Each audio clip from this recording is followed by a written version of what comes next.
99% freelancers अपने freelancing का career start करने के पहले 6 महीनों में ही फेल हो जाते हैं और अपना काम बंद कर देते हैं।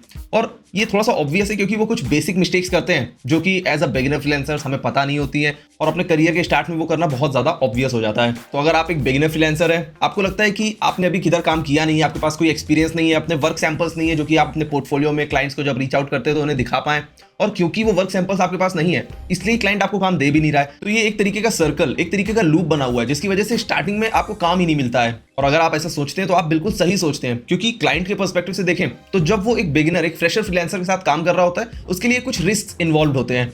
बट आज इस वीडियो में आपको ऐसी 4 प्रैक्टिकल स्ट्रेटेजीज बताऊंगा जो कि अगर आप एज अ बिगिनर फ्रीलांसर अपने स्टार्टिंग फेज में अप्लाई करते हैं तो आपके सक्सेस, आपके हायर होने के चांसेस बहुत ज्यादा बढ़ पाते हैं। ये 4 प्रैक्टिकल स्ट्रेटजीज आपकी फ्रीलांसिंग के पूरे गेम को ही बदल के रख देंगी और आपको उन 1% फ्रीलांसर्स में बनाएंगी जो कि पहले दिन से ही अपने करियर को किक स्टार्ट कर पाते हैं। सबसे पहली स्ट्रेटजी है प्राइसिंग योरसेल्फ लो।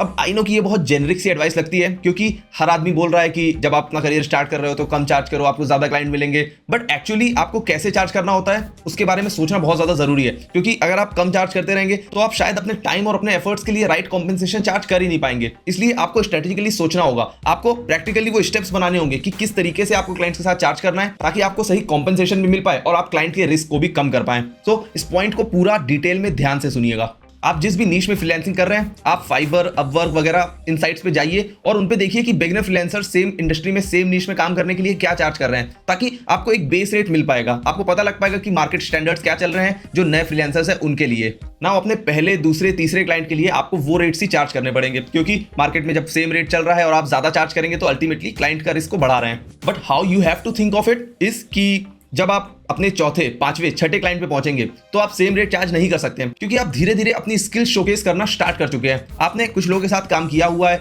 आप एटलीस्ट क्लाइंट को एक रेलेवेंस दे पा रहे हैं कि आपके साथ काम करके उसको कैसा आउटपुट मिलने वाला है। इसलिए आप इनिशियल 3-4 क्लाइंट्स के बाद हर नेक्स्ट क्लाइंट पे अपने रेट को 10 से 20% बढ़ाने का ट्राई करिए। ये मेथड आप जैसे जैसे स्किल्ड होते जाएंगे, जैसे जैसे और ज्यादा डेवलप्ड होते जाएंगे, मार्केट में आपकी एंट्री होती जाएगी, उसके हिसाब से आपके प्राइसेस को भी बढ़ाता जाएगा ताकि आप ग्रेजुअली अपने मार्केट वैल्यू को आइडेंटिफाई कर पाएं। इनिशियली जब क्लाइंट आपको काम दे रहा होता है, एक तरीके का फाइनेंशियल रिस्क होता है उसके लिए, क्योंकि वो आपको स्टार्ट में काम दे रहा है, उसे नहीं पता है कि आप काम कर पाओगे कि नहीं कर पाओगे, क्या लेवल ऑफ आउटपुट, क्या क्वालिटी का आप काम डिलीवर कर पाओगे, या उसको एटलीस्ट जो एक्सपेक्टेशंस थी वो फुलफिल हो भी पाएंगी कि नहीं हो पाएंगी। बट उसको पे तो करना ही है, इसलिए आप उस फाइनेंशियल बर्डन को उसके ऊपर से कम कर देते हैं ताकि वो आप पे एक बेट लेने के लिए तैयार हो सकता है। एंड इसीलिए स्टार्टिंग में कम चार्ज करना एक अच्छी स्ट्रेटजी है। बट अगर आप हमेशा उसी माइंडसेट के साथ जाएंगे कि मैं कम चार्ज करना है, मैं अभी स्टार्ट कर रहा हूं अपना करियर में, 1 साल तक कम ही चार्ज करता रहूंगा, तो शायद आप अपनी मार्केट वैल्यू डिफाइन ही नहीं कर पाएंगे। इसलिए जो स्ट्रेटजी मैंने बताई है, जो मेथड मैंने बताया, उस तरीके से आप चलिए so दैट आप इस फ्रीलांसिंग के गेम को शॉर्ट टर्म नहीं बल्कि लॉन्ग टर्म तरीके से खेल पाए। सेकंड स्ट्रेटजी आती है ऑफरिंग फ्री ट्रायल्स। अब आपने देखा होगा बहुत बड़ी बड़ी कंपनीज भी अपने प्रोडक्ट्स के, अपनी सर्विसेज के फ्री ट्रायल्स, फ्री सैंपल्स आपको शायद न्यूज़पेपर में देती हैं, कभी मैगजीन्स में मिल जाते हैं, या आप कोई एक प्रोडक्ट मंगाते हो उसके साथ दूसरे प्रोडक्ट का एक फ्री सैंपल मिल जाता है। ये सारी स्ट्रेटजीज इसीलिए होती हैं ताकि कस्टमर को एक्सपीरियंस करवाया जा सके कि एक्चुअली जो प्रोडक्ट वो नहीं खरीद रहा है वो क्या चीज है, उसको एक बार ट्राई करके देखिए, ताकि मोस्ट प्रोबेबली अगर उसको वो पसंद आता है then he can purchase it. And वो सेम ही स्ट्रेटजी आपको अपने करियर, अपने फ्रीलांसिंग गेम में भी लगानी होगी। बट अगर आप आंखें बंद करके फ्री ट्रायल्स ऑफर करने लगेंगे तो अगेन आप अपनी मार्केट वैल्यू को डिफाइन नहीं कर पा रहे हैं, आप अपनी वर्थ, अपने एफर्ट्स को डिफाइन नहीं कर पा रहे हैं। आप फ्री ट्रायल्स देने में लगे हुए हैं बट आपने उसके बारे में सोचा नहीं कि कैसे वो आपके क्लाइंट कन्वर्जन में हेल्प कर सकता है, इसलिए उसको भी स्ट्रेटेजिकली सोचना होगा। तो इनिशियली जब भी आप किसी क्लाइंट को फ्री ट्रायल्स, फ्री सैंपल्स में अपना काम करके देंगे, आप इन 4 इंपॉर्टेंट बातों का जरूर ध्यान रखिएगा। सबसे पहली चीज है स्कोप ऑफ वर्क, या क्या लिमिट्स होने वाली है आपके उस फ्री सैंपल की। यानी अगर आप एडिटिंग में काम करते हैं तो आप 30 सेकंड का या 1 मिनट का एक सैंपल एडिट करके दे सकते हैं। आप अगर थंबनेल्स में काम करते हैं, डिजाइनिंग में काम करते हैं, तो आप 1-2 थंबनेल स्टार्ट के, या अगर डिजाइनिंग में काम करते हैं तो कोई एक वेब पेज बना के आपने दे दिया, या इस तरीके से आपको डिफाइन करना होगा कि क्या स्कोप ऑफ वर्क है आपके उस फ्री सैंपल का, कितना काम आप उसमें करके देने वाले हैं। क्योंकि ऐसा नहीं होना चाहिए कि किसी क्लाइंट ने अपना पूरा वीडियो एडिट करवा लिया, ऐसा नहीं होना चाहिए कि किसी एजेंसी ने आपसे अपना पूरा मार्केटिंग कैंपेन रन करवा लिया उस फ्री सैंपल के नाम पे। देन नेक्स्ट चीज आती है जो कि आपको एज अ होमवर्क करनी पड़ेगी क्लाइंट को रीच आउट करने और उसको फ्री सैंपल देने के पहले ही, वो ये कि यू हैव टू रिसर्च कि क्लाइंट क्या आपको पे कर भी सकता है, आपको अफोर्ड कर भी सकता है। बिकॉज अगर उसे फ्री सैंपल पसंद भी आ गया बट वो अल्टीमेटली आपको अफोर्ड नहीं कर सकता है, देन आपके भी एफर्ट्स वेस्ट हुए और उसको भी अगेन फाइट मारनी पड़ेगी एक दूसरे फ्रीलांसर के साथ काम करने के लिए। So you have to do your homework, you have to do your research कि क्लाइंट आपको अफोर्ड कर सकता है कि नहीं, वो आपके साथ काम करने में कंफर्टेबल है कि नहीं। क्योंकि कुछ क्लाइंट्स ऐसे होते हैं जो कि सोचते हैं कि मैं सिर्फ एजेंसीज के साथ काम करूंगा, मैं फ्रीलांसर्स के साथ काम नहीं करूंगा। उनको अगर आप अपनी सर्विसेज एज फ्री भी प्रोवाइड करते हैं तो भी अल्टीमेटली आपके हायर होने के चांसेस बहुत कम ही होते हैं। तो you have to do your research and get an idea कि क्लाइंट आपको अल्टीमेटली हायर कर सकता भी है या नहीं।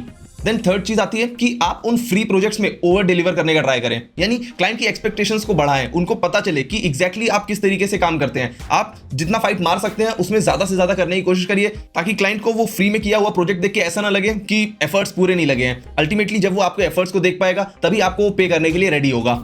एंड फोर्थ वेरी इंपॉर्टेंट चीज आती है कि आपको सबसे पहले ही क्लाइंट से फ्री ट्रायल करने के पहले उससे परमिशन मांगनी होगी कि क्या आप उस सैंपल को अपने वर्क पोर्टफोलियो में यूज कर सकते हैं कि नहीं। एक और चीज जो कि आपके लिए हेल्पफुल होगी वो कि क्या उस फ्री सैंपल के बदले आपको एक टेस्टिमोनियल क्लाइंट से मिल सकता है कि नहीं। भले ही आपने उसके साथ काम नहीं किया बट उन्हें आपका काम कैसा लगा, उस पर क्या फीडबैक है और क्या आप उस काम को अपने पोर्टफोलियो में दिखा सकते हैं कि नहीं। ये सारी चीजें जब आप परमिशन के रूप में क्लाइंट से मांगेंगे तो उसको फ्री में काम मिल रहा है, आपके पास वर्क सैंपल्स रेडी हो रहे हैं और ये दोनों के लिए एक विन विन चीज हो जाएगी। अब इन चारों बातों का ध्यान रखें, आप फ्री सैंपल्स तो क्लाइंट को दे रहे हैं बट आपने स्ट्रेटेजिकली वो ध्यान में रखा हुआ है, वो प्लान किया हुआ है कि कैसे वो फ्री सैंपल्स भी आप अपने वर्क के लिए यूज कर पाएंगे। अब स्ट्रेटजी नंबर 3 आती है work on your soft skills. बहुत सारे लोग जब फ्रीलांसिंग के करियर में एंट्री करते हैं तो उन्हें लगता है कि उन्होंने वेब डिजाइनिंग सीख ली, अब क्लाइंट लेना स्टार्ट कर देते हैं। यूआई यूएक्स डिजाइन सीख लिया तो अब क्लाइंट्स लेना स्टार्ट कर देते हैं। उन्होंने डिजिटल मार्केटिंग के कैंपेन्स चलाना, एड्स चलाना सीख लिया तो उस पर क्लाइंट्स लेना स्टार्ट कर सकते हैं। बट इस तरीके से एक्चुअली अपने करियर को स्टार्ट नहीं करना चाहिए। आपकी हार्ड स्किल्स तो एक तरफ होती है बट आपको अपनी सॉफ्ट स्किल्स पे भी बहुत ज्यादा ध्यान देना होता है। आपकी हार्ड स्किल जब आप लोगों के साथ काम करेंगे over the period of time mature होती है, बट आपको अपनी सॉफ्ट स्किल्स पे वर्क करना होगा ताकि क्लाइंट का एक्सपीरियंस को आप बहुत ज्यादा अच्छा कर पाएं। आपको बहुत ज्यादा फोकस करना होगा अपनी सॉफ्ट स्किल्स डेवलप करने में और क्लाइंट को वो दिखाने में भी। तो ऐसा नहीं होना चाहिए कि आपने क्लाइंट को बताया कि आप सीखने के लिए बहुत ज्यादा ईगर हैं, आपका एक लर्निंग माइंडसेट है और उस तरीके से आप काम करते हैं। वो चीजें क्लाइंट को दिखनी भी चाहिए और वो दिखेंगी तभी जब आप जेन्युइनली उस पर काम करेंगे, जब आप जेन्युइनली कंसर्न होंगे अपनी सॉफ्ट स्किल्स को डेवलप करने के बारे में। सो जब आप इनिशियली किसी क्लाइंट के साथ काम कर रहे होते हैं, आप उनको प्रोएक्टिवली रीच आउट करें, उन्हें काम के बारे में अपडेट देते रहें, उन्हें कुछ सजेशंस देते रहें जिससे कि वो अपने काम में अच्छा कर सकते हैं और खुद से एफर्ट मार के उनसे फीडबैक मांगिए ताकि आप अल्टीमेटली अपने काम को अच्छा कर पाएं। ये सारी चीजें जब एक क्लाइंट के पर्सपेक्टिव से आप सोचते हैं तो उसे लगेगा कि हाँ, अगर अभी स्किल्स उतनी ज्यादा मैच्योर नहीं है तो भी इस फ्रीलांसर पे मैं बेट ले सकता हूं। इसका एक लर्निंग माइंडसेट और over the period of time 3, 4, 6 महीने बाद इसकी स्किल्स भी मैच्योर हो जाएंगी और ये अच्छे से मुझे काम डिलीवर कर पाएगा। क्योंकि इनिशियली आपकी हार्ड स्किल्स उतनी ज्यादा मैच्योर या डेवलप नहीं होती हैं, आप उन्हें कॉम्पनसेट कर सकते हैं अच्छी सॉफ्ट स्किल्स डेवलप करके। अब आती है स्ट्रेटजी नंबर 4 जो कि बहुत ज्यादा इंपॉर्टेंट है, केवल बिगिनर फ्रीलांसर्स के लिए नहीं बल्कि सारे ही फ्रीलांसर्स के लिए। लेकिन स्टार्टिंग में इनिशियली आपको इन बातों का बहुत ज्यादा ध्यान रखना चाहिए। तो वो 4th स्ट्रेटजी है invest time in yourself.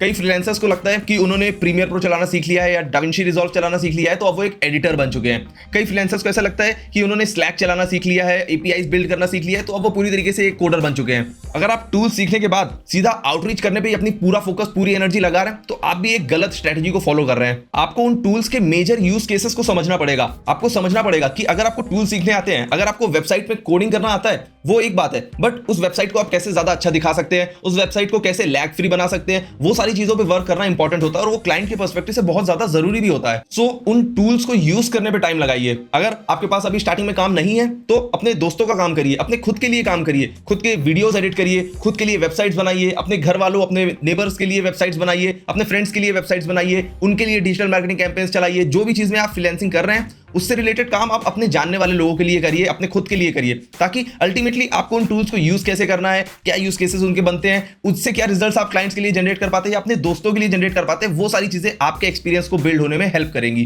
Then क्योंकि आपने उन सारे लोगों के साथ काम किया होगा, आप वो सारी चीजें अपने पोर्टफोलियो में दिखा सकते हैं ताकि जब आप एक्चुअली क्लाइंट्स को रीच आउट करेंगे आपके पास एक डिसेंट पोर्टफोलियो रेडी होगा। आपने दिखाया होगा कि आपने किन किन लोगों के साथ वर्क किया, उनके लिए क्या क्या रिजल्ट्स लेके आए। आप स्क्रैच से स्टार्ट नहीं करेंगे, आपने अपने जानने वालों के लिए, अपने खुद के लिए, अपने दोस्तों वगैरह के लिए काम किया हुआ है और उस इनिशियल एक्सपीरियंस के साथ क्लाइंट आप पे एक बेट लेना प्रेफर करेगा। जब इन इनिशियल स्टेप्स को आप फॉलो कर लेंगे देन क्लाइंट्स को रीच आउट करना स्टार्ट करिए। ट्राई करिए स्टार्टिंग में वॉल्यूम गेम खेलने का, बहुत सारे क्लाइंट्स को रीच आउट करिए क्योंकि आपके रिजेक्शन के चांसेस बहुत ज्यादा होंगे। इसलिए जब आप अपनी आउटरीच की फ्रीक्वेंसी को बढ़ा लेंगे आप अल्टीमेटली अपने हायरिंग के चांसेस को भी इंक्रीज कर रहे होंगे। सो ये चारों स्ट्रेटजीज आपके क्लाइंट के पर्सपेक्टिव से उनके टाइम के रिस्क को, उनके फाइनेंशियल रिस्क को और उनके क्वालिटी ऑफ वर्क के रिस्क को कम करती हैं। मैंने आज से 4.5-5 साल पहले जब अपना फ्रीलांसिंग करियर स्टार्ट किया था तो मुझे ये बातें कम ही पता थी। तो आज व्हाट आई फील इसकी अगर मुझे ये सारी चीजें पता होती तो मैं भी स्ट्रेटेजिकली अपने प्राइसेस को कम रखता, अपने स्किल्स, अपने सॉफ्ट स्किल्स पे टाइम देता, अपने टूल सीखने के साथ साथ अपने वर्क सैंपल्स को बिल्ड करने में टाइम देता और ये सारी स्ट्रेटजीज यूज करके मैं अपने करियर को स्टार्टिंग से ही सही डायरेक्शन पे लेके जा सकता था। और इसीलिए I am sharing this strategies with you so that अगर आप फ्रीलांसिंग में आ रहे हैं, अगर आपको इनिशियली क्लाइंट्स क्लोज करने में स्ट्रगल हो रही है तो ये स्ट्रेटजीज आपके काम आ सकती हैं। अगर आप फ्रीलांसिंग से रिलेटेड और भी ऐसी वीडियोस देखना चाहते हैं देन चैनल को सब्सक्राइब कर दीजिए। मैं हूं Piyush Shukla and I am taking your leave.